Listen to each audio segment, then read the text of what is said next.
धीरे बोलो, कोई सुन लेगा। दोस्तों, ये बात हम सबके कानों में जरूर पड़ी होगी और हमारे मुंह से भी निकली होगी, क्योंकि ऐसे कम ही गुप्त राज होते हैं जो हम दूसरों के कानों में पड़ने नहीं देना चाहते। अक्सर परिवार में अशांति का कारण हम स्वयं ही होते हैं, क्योंकि जाने अनजाने मूर्खतावश हम खुद ही अपनी वह सारी बातें दूसरों को बता देते हैं जो हमें कभी दूसरों को नहीं बतानी चाहिए। और वही बातें जो जाने अनजाने हमने किसी दूसरे के सामने बता दी थी, वही हमारे दुख का कारण बन जाता है, वही हमारे लड़ाई झगड़े का कारण बन जाता है। और फिर बाद में हमें पछतावा होता है कि मुझे यह बात किसी को नहीं बतानी चाहिए थी, मेरी ही गलती हुई कि मैंने जाने अनजाने यह बात सभी को बता दी और मेरी ही बात मेरे दुखों का कारण बन गई। इसीलिए आज की जो बौद्ध कहानी मैं आपको सुनाने वाला हूं, उसे सुनने के बाद आपको 7 ऐसी बातें पता चलेंगी जो आपको कभी किसी को गलती से भी नहीं बतानी। क्यों नहीं बतानी, इसके पीछे का तर्क भी मैं आपको इसी बौद्ध कहानी के माध्यम से दूंगा। इससे पहले कि आप इस बौद्ध कहानी में खो जाएं, उससे पहले हमारे चैनल को सब्सक्राइब अवश्य कर लें। तो चलिए कहानी शुरू करते हैं। एक समय की बात है, एक नगर में हरीश नाम का एक युवक रहता था। वह युवक बहुत गरीब था। 2 वक्त की रोटी भी बड़ी मुश्किल से उसको नसीब होती थी। किसी काम की तलाश में दिन रात खोज करने पर भी उसे कोई काम नहीं मिल रहा था। फिर एक दिन उसने अपनी पत्नी के सामने आकर अपनी सारी समस्या बता दी। उसने अपनी पत्नी को कहा कि मैं जिस जगह भी काम मांगने के लिए जाता हूं तो हर कोई मुझे यह कहकर काम नहीं देता कि हमारे यहां काम की जरूरत नहीं है। मैं काम की तलाश करते करते थक चुका हूं। मुझे समझ नहीं आता कि मैं तुम लोगों का पेट कैसे भरूं और यह चिंता मुझे दिन रात खाए जा रही है। यह सुनकर उसकी पत्नी ने कुछ सोच विचार करके कहा कि तुम एक आदमी के पास एक बार ही काम मांगने के लिए जाते हो और जब वह काम नहीं देता तो तुम 2 उसके पास काम मांगने जाते तक नहीं हो। अगर तुम्हें उनसे काम लेना है तो तुम्हें हमदर्दी जतानी होगी, तुम्हें उनसे हमदर्दी हासिल करनी होगी, अपनी गरीबी दिखानी होगी, ताकि वे लोग तुम्हारी मजबूरी समझकर तुम्हें काम पर रख लें। इसलिए शर्म मत करो, उन्हें अपनी मजबूरी बताओ, अपनी गरीबी बताओ और इसी उपाय से तुम काम पा सकते हो। यह बात हरीश के दिमाग में बैठ गई और अगले दिन काम मांगने के लिए वह उसी सेठ के पास जा पहुंचा जहां पर वह पिछले दिन काम मांगने के लिए गया था। लेकिन इस बार उसने हाथ जोड़कर उस सेठ से प्रार्थना की और विनती की कि वह बहुत गरीब है और उसे काम की बहुत जरूरत है। वह जो कुछ भी उसे देंगे उसमें संतुष्ट हो जाएगा, पर कृपा करके मुझे अपने यहां काम पर रख ले। उसकी यह हालत देखकर उस सेठ ने उसे अपने यहां काम करने के लिए रख लिया। वह रोज सेठ के यहां काम करने जाने लगा। अंदर ही अंदर वह खुश तो था कि उसे काम तो मिला, लेकिन उसे वेतन दूसरे लोगों से कम मिलता था। वही काम जो दूसरे लोग कर रहे थे उन्हें ज्यादा पैसा मिल रहा था और इसे कम पैसा मिल रहा था। जब इस बारे में उसने अपने सेठ से कहा तो सेठ ने कहा कि देखो भाई, तुम्हें काम की जरूरत थी तो मैंने तुम्हें काम दिया। मेरा धन्यवाद करने की बजाय तुम मुझसे शिकायत कर रहे हो। यह सुनकर हरीश वहीं पर चुप हो गया। बात कहीं ना कहीं सत्य थी। सेठ ने तो उसे उसकी मजबूरी के हिसाब से ही काम दिया था और इसीलिए वह उसे अपने अनुसार ही वेतन देता था। लेकिन धीरे धीरे उसने यह बात अपने सगे संबंधियों और अपने दोस्तों को भी बताना शुरू कर दिया कि उसका सेठ कैसा आदमी है और उसे कितना वेतन देता है। समय निकलता रहा और हरीश पूरी लगन के साथ अपना काम करता रहा। लेकिन अब परिस्थितियां बदलने लगी थी। सेठ अब हरीश से दूसरे लोगों से ज्यादा काम लेता था और उसे कम वेतन देता था। यह बात हरीश के मन को बहुत खलती थी कि वह दूसरों से ज्यादा मेहनत कर रहा है और उनसे कम वेतन पा रहा है। इससे उसके आत्मसम्मान को बहुत गहरी चोट पहुंची। अब धीरे धीरे उसका मन अपने काम से हटने लगा। उसका मन काम में लगता ही नहीं था। जाहिर सी बात है कि ऐसी जगह किसका मन लगेगा जहां आदमी को अपने आत्मसम्मान के साथ समझौता करना पड़े। इसीलिए जल्द ही उसने अपना काम छोड़ दिया और वह घर पर आकर खाली बैठ गया। अब उसके पास घर का खर्चा चलाने के लिए भी पैसे नहीं बचे थे। इसीलिए उसने अपने सगे संबंधियों और अपने दोस्तों से सहायता मांगना शुरू किया। लेकिन उसके दोस्त उसके सामने तो उसे दया का पात्र समझते थे, उसे झूठा दिलासा देते थे, लेकिन पीछे से उसका मजाक उड़ाते थे। वह कहते हैं कि हरीश कितना बेवकूफ है। सेठ ने हरीश से इतना काम लिया और बेचारे को पैसे भी नहीं दिए। अरे, हम इसको पैसे दे दे तो ये कल हमारा भी पैसा ना वापस कर पाए। इसके ऐसे हालात है। काम तो इसके पास कुछ है नहीं, पैसा कहां से ला कर देगा। और इसी वजह से हरीश की हालात दिन बदन खराब होते जा रहे थे। अब वह दिन रात तनाव में रहने लगा था। वही उसके दोस्त, वही सगे संबंधी जो उसके अपने होने का दिखावा करते थे, वह उसे दया का पात्र समझ रहे थे। उन्हें उसके ऊपर तरस आ रहा था। सब लोग आकर उसे ज्ञान तो बहुत देते थे, लेकिन कोई सहायता नहीं करता था। और अक्सर ऐसा ही होता है। ज्ञान देने वाले तो बहुत मिल जाते हैं, लेकिन मदद करने वाले हाथ पकड़कर, उंगली पकड़कर आगे चलाने वाले कितने लोग मिलते हैं? कोई नहीं। एक दिन हरीश को पता चला कि पड़ोस के गांव में एक बौद्ध भिक्षु आया हुआ है जो बहुत ही ज्ञानी है। हरीश इतनी परेशानी में था कि उसे कोई रास्ता नजर ही नहीं आ रहा था।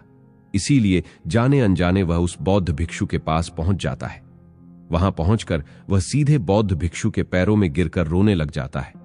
वह रोते रोते उन्हें अपनी सारी परेशानी बताता है।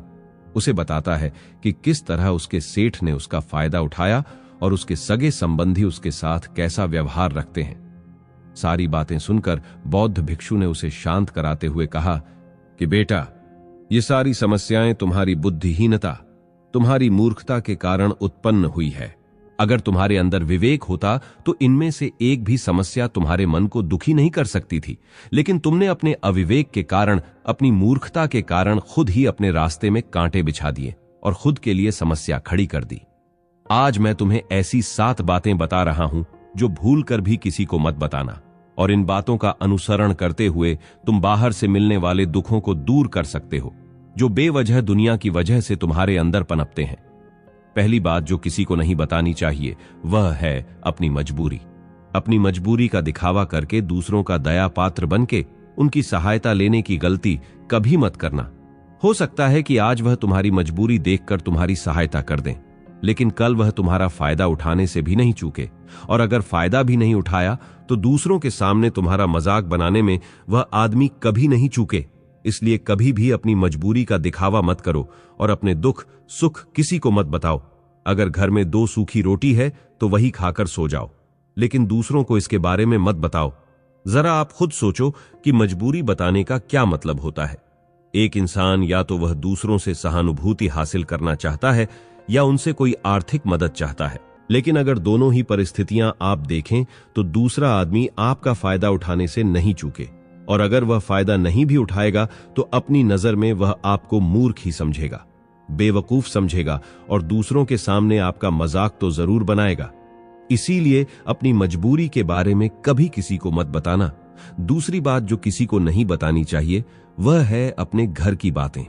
जो भी हमारे घर के अंदर आपस में बातचीत होती है, हमारे माँ बाप के साथ, हमारे बच्चों के साथ, हमारी पत्नी के साथ, वह बातें परिवार तक ही सीमित रहनी चाहिए। अगर आप इन बातों का दूसरों के सामने ढिंढोरा पीटते हो तो दूसरों को आपके घर में घुसने का एक मौका मिल जाता है और वह आपके परिवार के सदस्यों को आपसे दूर ले जाने की कोशिश करेंगे। अक्सर ऐसा होता है। हम समाज में देखते हैं कि हम अपने घर के झगड़ों को कम करने के लिए उन झगड़ों को अपने पड़ोसियों और दूसरे सगे संबंधियों को बता देते हैं, लेकिन इससे आपको सहायता कभी नहीं मिली होगी, बल्कि आपके घर के लड़ाई झगड़े और ज्यादा बढ़ गए होंगे, और वह जाहिर है वह लड़ाई झगड़े बढ़ेंगे। अगर आप अपने माँ बाप की बात दूसरों को बताएंगे तो आपके माँ बाप को बुरा लगेगा ही कि हमारा बेटा हमसे बताए बगैर दूसरों को यह बातें बता रहा है। इसलिए अपने घर की बातें और अपने घर के लड़ाई झगड़े किसी के सामने मत बताना। तीसरी बात जो मैं आपको बताने जा रहा हूं, जो किसी को नहीं बतानी चाहिए, वह सुनने पर बहुत अजीब लग सकती है, लेकिन उसका सत्य भी मैं आपको एक तर्क के माध्यम से दूंगा। मैं कहता हूं कि अपनी आमदनी किसी को मत बताना। अब अपनी आमदनी न बताने के पीछे क्या मतलब हो सकता है? जरा सोचिए कि आप अपनी आमदनी अपने दोस्तों को बता देते हैं, तो जब आपके दोस्तों को जरूरत पड़ेगी तो वह सिर्फ आपको ही याद करेंगे, क्योंकि उनको पता है कि अगर आपकी आमदनी ज्यादा अच्छी है तो आप उनकी मदद कर सकते हैं, और इसलिए ज्यादा लोग आपसे सहायता मांगेंगे।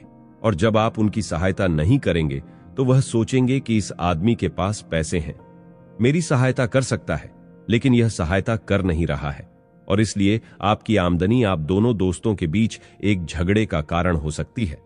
कम आमदनी होगी तो लोग मजाक उड़ाएंगे, और ज्यादा होगी तो सहायता मांगेंगे, तो अपनी आमदनी दूसरों को बताने का कोई मतलब नहीं है। चौथी बात जो किसी को भी नहीं बतानी चाहिए वह है अपनी अतीत की गलतियां और भविष्य की रणनीतियां। जरा सोचो कि अगर हम अपने अतीत की गलतियां किसी दूसरे को बताते हैं तो उसका क्या प्रभाव होगा। वह गलतियां सुधारी तो नहीं जा सकती, जाहिर है, तो उन्हें बताने का क्या मतलब रह जाता है। आप अपने अंधेरे पक्ष को खुद दुनिया के सामने बता रहे हो, खुद अपनी गलतियां दूसरों के सामने बता रहे हो। इससे उस आदमी की नजर में आपका एक चरित्र गठित हो जाएगा और वह भविष्य में हमेशा आपको उसी नजरिए से देखेगा। इसलिए किसी भी आदमी की नजर में अपना चरित्र गठित मत होने दो और जरा सोचो कि आप व्यर्थ में ही अपने भविष्य की रणनीतियां दूसरों के सामने बता रहे हो। जो लोग आपके काम का हिस्सा ही नहीं है, उनके सामने अपनी भविष्य की रणनीतियां बताने का क्या फायदा। वह लोग आपकी सहायता तो नहीं करेंगे, लेकिन आपकी भविष्य की रणनीतियों में समस्या जरूर बन सकते हैं। आप खुद अपने विवेक का इस्तेमाल करिए और सोचिए कि आपके साथ भी ऐसा हुआ है कि आपने अपनी भविष्य की रणनीति किसी को बताई हो और वह कामयाब ही ना हुई हो। जरूर हुआ होगा। जरा गौर से सोचिए। पांचवी बात जो मैं आपको बताने वाला हूं उसे अच्छे से समझ लेना और गांठ बांध लेना और किसी को यह बात मत बताना। अपनी कमजोरियां और अपनी ताकत, अक्सर इंसान को पता नहीं होता है कि उसकी कमजोरी या उसकी ताकत क्या है। लेकिन अगर आपको अपनी कमजोरी और अपनी ताकत पता है तो पहली बात, आप बहुत ही बुद्धिमान आदमी हैं, और दूसरी बात कि आपको यह बातें किसी से साझा नहीं करनी, क्योंकि अगर आपकी कमजोरियां दूसरों को पता चल गई तो वह आपकी कमजोरियों का फायदा उठाएंगे, और अगर आपकी ताकत पता चल गई तो वही ताकत आपकी कमजोरी बन जाएगी, क्योंकि वह ताकत दूसरे आदमी को पता है और वह ताकत की वजह भी ढूंढ ही लेगा। अपनी कमजोरी और अपनी ताकत अपनी पत्नी या अपने पति को भी नहीं बतानी चाहिए, क्योंकि इसके बाद आपको घर में उनसे हमेशा दब के रहना पड़ेगा। छठी बात बताना चाहता हूं कि जब तुम दान करते हो तो दान के बारे में भी किसी को मत बताना, नहीं तो दान करना व्यर्थ हो जाता है, बेकार हो जाता है। जब आप अपने दान का ढिंढोरा पीटते हो तो आप यह बता रहे हो कि मैं कितना बड़ा दानी पुरुष हूं, और यह आपके अंदर एक अहंकार निर्मित करेगा। इसीलिए दान जितना ही गुप्त रूप से किया जाए उतना ही अच्छा होता है, उतना ही फलदायी होता है। जब आपका बायां हाथ दान कर रहा हो तो दाएं हाथ को भी ना पता चले कि बायां हाथ दान कर रहा है। अब सातवीं और आखिरी बात जो किसी को नहीं बतानी चाहिए वह है अपने मित्र और अपने शत्रु।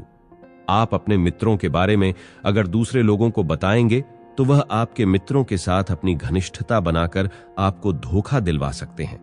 आपके पक्के मित्रों को आपसे दूर करने की कोशिश कर सकते हैं। अक्सर आम आदमी ऐसा नहीं करता, लेकिन आपके दुश्मन ऐसा करने की कोशिश कर सकते हैं। और दूसरी तरफ आपके शत्रु का भी किसी को नहीं पता लगना चाहिए, क्योंकि आज जो आपका मित्र है, अगर कल वह आपका दुश्मन हो गया तो वह आपके दुश्मन के साथ ही मिलकर आपको परास्त कर सकता है, आपको धोखा दे सकता है। इसीलिए अपने सबसे अच्छे दोस्तों को भी अपने दुश्मन के बारे में कभी मत बताना। ये 7 बातें जो बौद्ध भिक्षु ने हरीश को बताई, इन बातों में संसार के सभी सिद्धांत छिपे हुए हैं। इन बातों का अनुसरण करते हुए आप अपने घर में सुख शांति बना सकते हैं और घर के झगड़े हमेशा के लिए दूर कर सकते हैं। आप इन बातों के बारे में विवेक से भी सोचेंगे तो आपको यह बातें सच मालूम पड़ेगी। दोस्तों, हमारा इस कहानी को सुनाने का मकसद यही है कि आपका विवेक जागृत हो, आप खुद उन बातों के बारे में सोचें जो हम आपको बता रहे हैं। तो दोस्तों, कैसी लगी आपको ये कहानी? आप हमें कमेंट बॉक्स में जरूर बताएं और इस कहानी को अपने दोस्तों के साथ भी जरूर शेयर करें। तो दोस्तों, मिलते हैं अगली कहानी में। तब तक के लिए अपना ख्याल रखें। धन्यवाद। नमो बुद्धाय।